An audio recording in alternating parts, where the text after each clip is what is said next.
Bismillahirrahmanirrahim. Assalamualaikum warahmatullahi wabarakatuh. Halo, apa kabar anak-anakku kelas 10 MIPA dan 10 IPS? Alhamdulillah, kita masih dipertemukan kembali di PJJ Sosiologi ya. Semoga kita semua dalam keadaan sehat dan selalu semangat ya. Anak-anakku sekalian, pada pertemuan kali ini kita masuk pada KD yang kedua, yaitu individu, kelompok, dan hubungan sosial. Minggu lalu kalian sudah menuliskan KD dan indikator individu, kelompok, dan hubungan sosial ya. Sedikit Susari baca KD-nya. KD pada yang kedua ini yaitu mengenali dan mengidentifikasi realitas individu, kelompok, dan hubungan sosial di masyarakat. Indikatornya menjelaskan pembentukan identitas individu, kelompok, dan proses terjadinya hubungan sosial, mengidentifikasi bentuk-bentuk hubungan sosial dalam masyarakat, menganalisis data tentang hubungan antar individu, antara individu dengan kelompok, serta antar kelompok. Tujuan pembelajarannya ya, setelah mempelajari materi ini, siswa mampu menjelaskan pembentukan identitas individu, kelompok, dan proses terjalinnya hubungan sosial, mampu mengidentifikasi bentuk-bentuk hubungan sosial dalam masyarakat, mampu melakukan pengamatan tentang hubungan sosial dengan menggunakan kajian sosiologi. Baik, kita mulai saja ya. Sebelumnya kalian bisa melihat ilustrasi pada slide ini. Di sini kita bisa melihat ada gambar individu dan kelompok ya, di mana pada gambar kelompok itu terdapat hubungan sosial. Nah, nanti ini kita akan bahas satu persatu, individu itu apa, kelompok-kelompok itu apa, kemudian hubungan sosial itu apa. Yang jelas dalam sebuah kelompok sosial di situ pasti terkandung hubungan sosial ya, di mana dalam kelompok tersebut terdiri dari beberapa individu. Nah, jadi tiga hal ini akan saling berkaitan. Ya. Yang pertama kita bahas terlebih dahulu tentang individu. Individu itu merupakan kesatuan yang terbatas atau disebut juga dengan orang per orang atau perseorangan. Individu dapat dikatakan sebagai manusia yang memiliki peranan khas dalam kepribadiannya. Jadi setiap manusia itu memiliki kepribadian yang unik dan berbeda-beda yang akan menjadi identitas dan karakter yang melekat pada dirinya. Ya, seperti saya, kalian itu pasti memiliki identitas. Identitas dari masing-masing individu itu disebut dengan kepribadian ya. Dan pembentukan kepribadian itu diperoleh melalui proses sosialisasi atau proses mempelajari nilai dan norma yang ada di masyarakat. Dan sosialisasi yang pertama diperoleh individu adalah dalam keluarga. Selanjutnya lingkungan sekitar, yaitu sekolah, masyarakat, dan lingkungan kerja. Itu yang nantinya akan membentuk kepribadian individu tersebut. Karena manusia adalah sebagai makhluk individu selain makhluk sosial ya, dengan keunikannya tadi. Nah, yang kedua, pembentukan identitas kelompok ya. Jadi tadi kita sudah bahas tentang individu dengan kepribadiannya, bahwa manusia lahir bukan hanya sebagai makhluk individu, tetapi juga sebagai makhluk sosial. Ya, sebagai makhluk individu ini berkaitan dengan fisik biologisnya, kepribadiannya, ya, yang tentunya berbeda antara satu orang dengan orang yang lain. Nah, sebagai makhluk sosial di sini individu memiliki ciri bahwa individu tersebut tidak bisa hidup sendiri ya. Sebagai makhluk sosial, individu senantiasa membutuhkan orang lain untuk berinteraksi dalam rangka memenuhi kebutuhannya.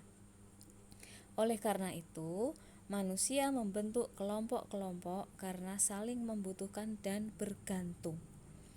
Nah, sifat ini ya disebut dengan gregariousness, yaitu naluri untuk hidup bersama dengan orang lain. Ya, ini naluri yang dimiliki dari generasi ke generasi yang turun-temurun, bahwa manusia itu senantiasa berkelompok karena memiliki naluri ini, gregariousness. Kita lihat seperti apa kelompok-kelompok yang ada di masyarakat ini ya, seperti yang bisa kita lihat ya.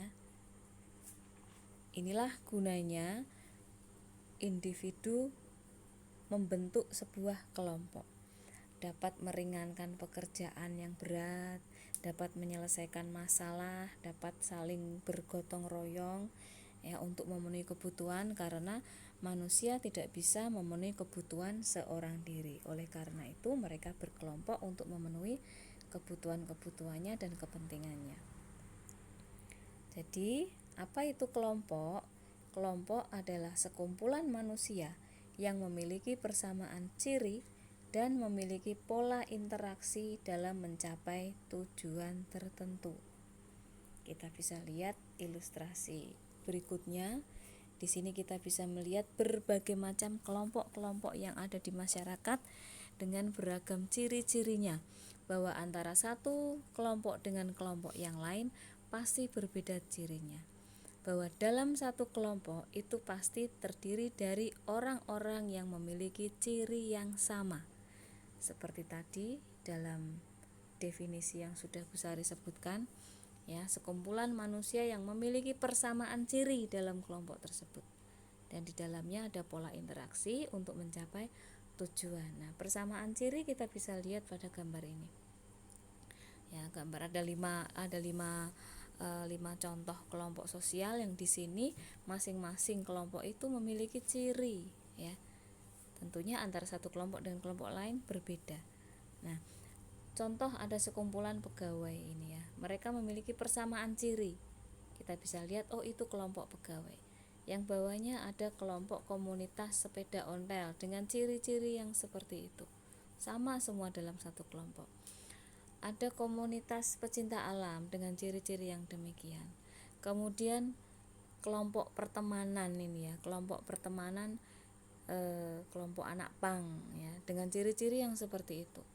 Bawahnya kelompok atlet olahraga dayung dengan ciri-ciri yang semacam itu. Artinya dalam satu kelompok itu terdapat orang-orang yang memiliki persamaan ciri, sehingga antara satu kelompok dengan kelompok yang lain bisa dibedakan. Nah, tentunya kalian pasti tergabung dalam kelompok-kelompok kalian ya yang ada di masyarakat, baik di sekolah maupun di masyarakat. Nah, kemudian berikutnya jenis-jenis kelompok sosial yang ada di masyarakat, di antaranya ada 12 ini, sebetulnya bisa lebih banyak lagi, tapi cukup 12 ini yang ada di LKS kalian, sambil nanti bisa dilihat LKS halaman 49 sampai 50.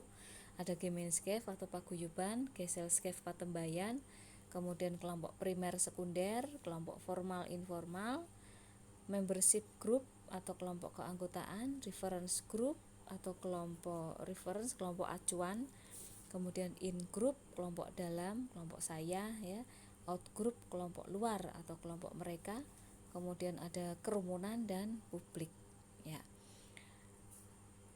Ini pembahasan kita pada pertemuan kali ini.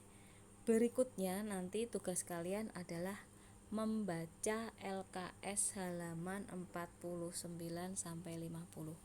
Membaca tidak hanya sekedar membaca, tetapi dipahami, karena ini nanti akan berkaitan dengan pembahasan PJJ sosiologi di pertemuan yang akan datang. Jadi kalian harus pahami betul, karena nanti akan berkaitan dengan pembahasan di pembelajaran yang akan datang. Oke, silakan nanti setelah ini bisa dibaca ya dari awal sampai akhir 1 sampai nomor 12 tentang jenis-jenis kelompok sosial.